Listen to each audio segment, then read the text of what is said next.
Hello दोस्तों, नमस्कार। स्वागत है आप सभी का एजुकेशन मंत्रा में। दोस्तों, बेसिक शिक्षा विभाग की कल एक बैठक हुई थी, अहम बैठक थी। और इसमें बेसिक शिक्षा मंत्री सहित विभिन्न जो आला अधिकारी हैं, बेसिक शिक्षा विभाग के वरिष्ठ और बड़े अधिकारी सभी मौजूद रहे हैं।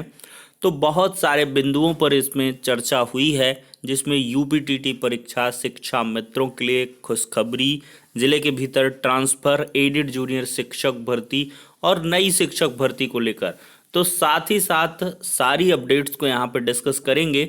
लेकिन इसके पहले जो यूपीटीटी की प्रिपरेशन कर रहे हैं उन छात्रों के लिए एक छोटी सी इन्फॉर्मेशन। अगर आप यूपी टेट की प्रिपरेशन कर रहे हैं तो चच्चू पब्लिकेशन लाए हैं स्टडी गाइड। एक बेहतरीन कंटेंट से युक्त इस गाइड में आपको मिलेंगे 3000 से अधिक महत्वपूर्ण प्रश्न।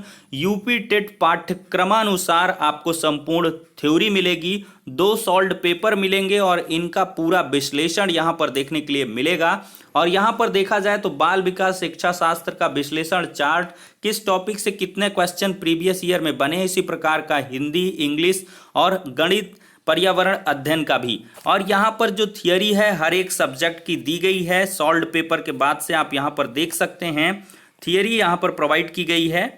ये जैसे बाल विकास की पूरी थियरी हो गई। फिर इसमें क्या है, स्टडी कंटेंट में जो बहुत सारे इंपॉर्टेंट फैक्ट हैं प्रीवियस ईयर के क्वेश्चन पेपर के आधार पर या आगामी परीक्षाओं में जो बन सकते हैं, उनके बहुत सारे अच्छे अच्छे फैक्ट्स यहाँ पर दिए गए हैं। और इसके बाद से आपको बहुत सारे क्वेश्चन और इनके व्याख्यात्मक हल भी दिए गए हैं।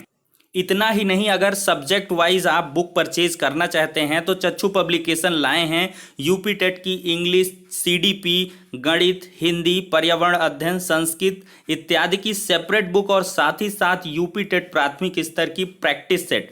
तो ये बुक्स आपको ऑनलाइन और ऑफलाइन हर एक जगह अवेलेबल है। आप अपने नज़दीकी बुक स्टॉल पर चेक कर सकते हैं, वहाँ से अच्छे से इसकी एनालिसिस कर सकते हैं। अगर बुक अच्छी लगे तो परचेज भी कर सकते हैं। ज़्यादा जानकारी के लिए लिंक डिस्क्रिप्शन बॉक्स में प्रोवाइड है, वहाँ से डिटेल्ड इन्फॉर्मेशन कलेक्ट कर सकते हैं। तो दोस्तों, कल की डेट पर बेसिक शिक्षा विभाग की ये मीटिंग जैसे ही ख़त्म हुई थी, बेसिक शिक्षा मंत्री जी ने यहाँ पर एक पोस्ट के माध्यम से अवगत करा दिया था कि विभिन्न मुद्दों पर चर्चाएं हुई हैं और नीतियों की समीक्षा की गई है और आवश्यक जो दिशा निर्देश हैं वो दिए जा चुके हैं। मात्र इतना कहकर के बेसिक शिक्षा मंत्री जी ने पोस्ट को ख़त्म किया था, लेकिन यहाँ पर जो मेन जानकारियाँ थी उनका अभाव था। और कई सारे छात्रों ने ये भी कहा था कि इस पर वीडियो बनाना चाहिए था। तो दोस्तों, जब तक सटीक इन्फॉर्मेशन नहीं मिलती है तो हमारे द्वारा चुक्केबाजी या तुक्केबाजी वाली जो न्यूज़ हैं वो आप तक डिलीवर नहीं की जाती हैं।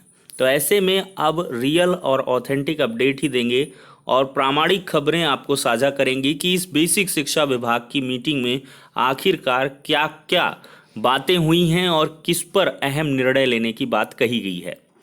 तो दोस्तों, अगर बात करें तो सबसे अहम मुद्दा यहाँ पर शिक्षा मित्रों का रहा है। क्योंकि दोस्तों, मैंने आपको पहले ही बताया था कि इस साल के अंत तक, चूँकि चुनावी वर्ष है और शिक्षा मित्र काफ़ी अरसों से संघर्ष कर रहे हैं। क्योंकि जब भाजपा सरकार बननी थी पिछली बार, तब इनके घोषणा पत्र में भी था कि 3 महीने के अंदर शिक्षा मित्रों की समस्या का निस्तारण किया जाएगा। तो ऐसे में एक बड़े वोट बैंक को देखते हुए, एक बड़े समुदाय को देखते हुए शिक्षा मित्रों को यहाँ पर कुछ चीज़ें काफ़ी ढंग से देखने के लिए मिल सकती हैं।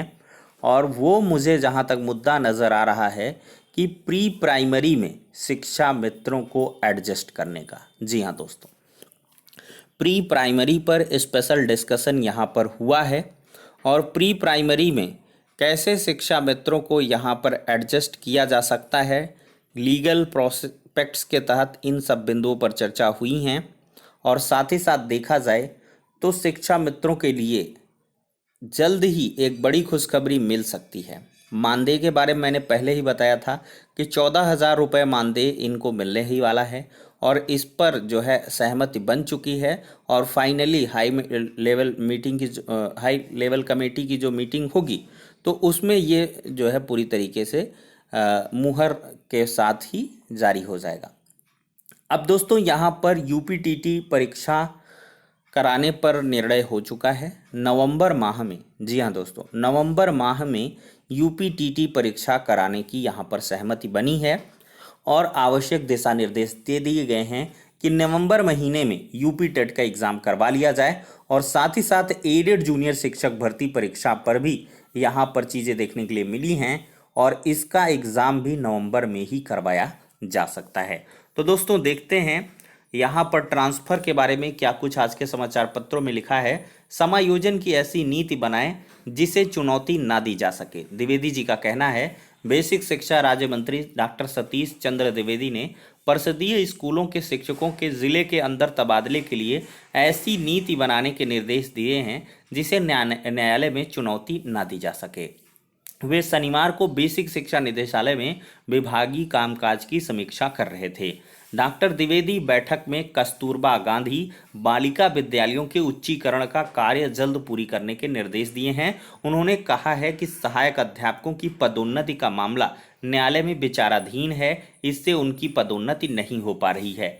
साथ ही साथ इन्होंने 3 लाख जो शिक्षक हैं, मतलब जो इन सर्विस टीचर्स हैं, उनके पदोन्नति के लिए भी यहाँ पर उचित और प्रभावी पैरवी करवाकर इस मामले का जल्द निस्तारण करके और साल के अंत तक इनके प्रमोशन पर भी एक बड़ी अनाउंसमेंट की तैयारी की है, जिससे कि जो कर्मचारी हैं और इसके बाद जो जनता है सभी का एक बड़ा समर्थन मिल सके। तो दोस्तों अधिकारियों को इन्होंने टीटी की तिथि तय करने, एडेड जूनियर हाई स्कूलों में शिक्षक भर्ती परीक्षा की तिथि तय करने सहित अन्य मुद्दों पर भी बात की है।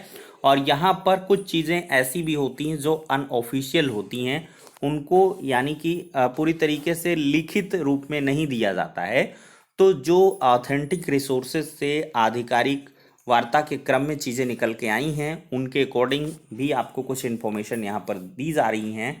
उनमें स्पेशली ये भी है कि ज़िले के भीतर ट्रांसफ़र के लिए जल्द ही आपको जो ऐलान है वो देखने के लिए मिलेगा, क्योंकि इसका प्रपोजल तो पहले से ही शासन स्तर पर पेंडिंग है।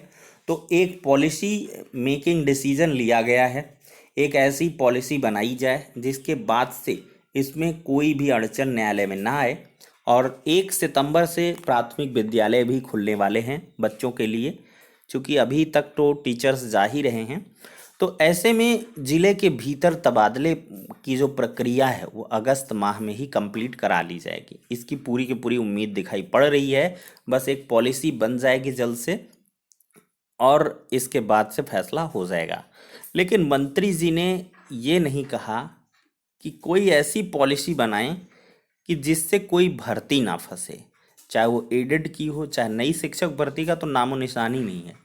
मैंने आपको देखिए, बातें कड़वी होती हैं लेकिन कहनी पड़ती हैं, और इसी वजह से हमारे चैनल पर क्या है कि ज़्यादा रीच नहीं बढ़ती है। क्योंकि क्या होता है, लोगों को भाई गलत लग जाता है कि भाई नई भर्ती का विरोध कर रहे हैं या इनको नई भर्ती इस मतलब में। तो दोस्तों यहाँ पर जब नई भर्ती के बारे में कोई चर्चा नहीं हुई तो हम क्या कह दें आपको, वही कि मतलब अंधेरे में नहीं रखना चाहते हैं। तो नई भर्ती के लिए दोस्तों यहाँ पर कोई चर्चा नहीं हुई है, नई भर्ती का मामला सन्न-मन्न है। क्योंकि बेसिक शिक्षा मंत्री जी ने जब इतने बड़े प्लेटफॉर्म पर ये चीज़ें नहीं कही हैं तो मीटिंग में यहाँ पर इसका कैसे चर्चा हो सकती है। बड़ा प्लेटफॉर्म आपको याद होगा, योगी जी खुद मौजूद थे और वो मामला था 6696 नियुक्ति पत्र वितरण का। तो उस मुद्दे पर अगर उनको कहना होता तो वहाँ से एक बड़ा अनाउंसमेंट करते, जब पूरी दुनिया देख रही थी, पूरा उत्तर प्रदेश देख रहा था, सबकी निगाहें भी इस पर थी, तब वो निर्णय नहीं हुआ है। तो अवश्य इस पर अभी पेंडेंसी है और ये आपको आगे देखने के लिए मिलेगा। लेकिन नवंबर में टीटी कराई जा रही है तो इसके लिए आप लोगों को सक्रिय हो जाना चाहिए। प्रपोजल नवंबर से पहले का अगर हो सके इफ़ पॉसिबल, लेकिन नवंबर के पहले एग्ज़ाम का कंडक्ट हो पाना मुझे इम्पॉसिबल दिखता है, क्योंकि अभी आवेदन लिया जाएगा, फिर पीएनपी को कम से कम 1 महीने 1.5 महीने तो चाहिए ही पूरी तैयारियां करने के लिए। तो इस वजह से थोड़ा सा यूपीटीटी डिलेड हो ही जाएगा, क्योंकि अगस्त चल ही रहा है। अगस्त अगर मिड तक भी ये आवेदन स्टार्ट कर देते हैं तो सितंबर ऐसे चला जाएगा, सितंबर अक्टूबर, तो नवंबर में परीक्षा हो पाएगी। लेकिन एक बार प्रयास अवश्य कर लें अभ्यर्थी, जिससे कि जो टीटी पर जल्द निर्णय हो सके। टीटी अगर अक्टूबर में हो जाती, खैर यहाँ पर नवंबर की सुगबुगाहट है कि नवंबर में करवाने की यहाँ पे बातें हुई हैं, और जो एडेड जूनियर है वो भी नवंबर में ही करवाने की यहाँ पर बात हुई है। अब कुछ दिनों में प्रपोजल नए तरीके से भेजा जाएगा पीएनपी की तरफ से, चूंकि पीएनपी सचिव भी वहाँ पर मौजूद थे। हालांकि दोस्तों यहाँ पर पीएनपी सचिव को प्रपोजल के लिए 1 हफ्ते के लिए कहा गया था कि 1 हफ्ते के लिए अपर मुख्य सचिव साहब की तरफ से एक जो कह लें कि एक शिकायती पत्र में ये रेजोल्यूशन लगाया गया था, निस्तारण लगाया गया था कि 1 हफ्ते के अंदर इस पर निर्णय लें। तो इधर बैठक ही हो गई है, तो इससे ये डिसाइड हो जाएगा। तो दोस्तों फिलहाल ये सारी की सारी अपडेट्स हो जाती हैं कि ये सारी चर्चाएं बेसिक शिक्षा विभाग की अहम बैठक में देखने के लिए मिली हैं। और अब इस वीडियो सेशन को एंड करेंगे और नई शिक्षक भर्ती वाले स्टूडेंट्स के लिए कहेंगे कि भैया और प्रयास करिए, अभी प्रयासों में कमी है। हालांकि जो अभ्यर्थी हैं वो लगातार यहाँ पर प्रयास के लिए एक बार फिर से संख्या बल जुटा रहे हैं, और इस बार एक लक्ष्य है कि लगभग 20,000 जो मतलब स्टूडेंट्स हैं वो लखनऊ की सड़कों पर दिखाई दें। चूँकि यहाँ पर 22,000 सीटों पर भी कुछ सुगबुगाहट देखने के लिए मिल रही है, विभागीय मीटिंगें वगैरह हुई हैं 22,000 सीट मुद्दे पर कि छात्र इतने दिन से लगातार प्रदर्शन कर रहे हैं, तो इनके लिए क्या कुछ रास्ता अपनाया जा सकता है या नहीं भी। तो इस पर बैठक हुई। यह नहीं कि 22,000 सीटें जोड़ ही दी गई, ऐसा बिल्कुल नहीं है अभी, ठीक है। तो 22,000 सीट का जब मुद्दा आ चुका, हाईलाइटेड है, तो अवश्य ही नई शिक्षक भर्ती का भी मुद्दा आपका परम दायित्व बनता है कि इसको हाईलाइटेड करें और इसको संज्ञान में लाएं, जिससे कि देखिए कड़ा संघर्ष कहीं ना कहीं बीटीसी के प्रशिक्षुओं ने नहीं किया है। जो अदम्य साहस दृढ़ संकल्प 22,000 सीटों पर देखने के लिए मिला है, इतने दिनों से डटे हुए, और उनकी कोई भी जो है आक्रोशित चीज़ें नहीं देखने के लिए मिली हैं। सहज सौम्य सरल तरीका रहा। एक क्या करता है कि ग्रुप बनाए हुए हैं कि 2-3 ग्रुपों में वो लोग क्या करते हैं, सिर्फ मुलाकातों का क्रम है, और सैकड़ों हज़ारों की संख्या पर 22,000 सीट का एक धरना स्थल है, वहाँ पर मौजूदगी है। तो इस प्रकार से कार्य होने चाहिए। तो फिलहाल के लिए सारी अपडेट्स डिस्कस्ड हो चुकी हैं। नेक्स्ट वीडियो में मिलते हैं।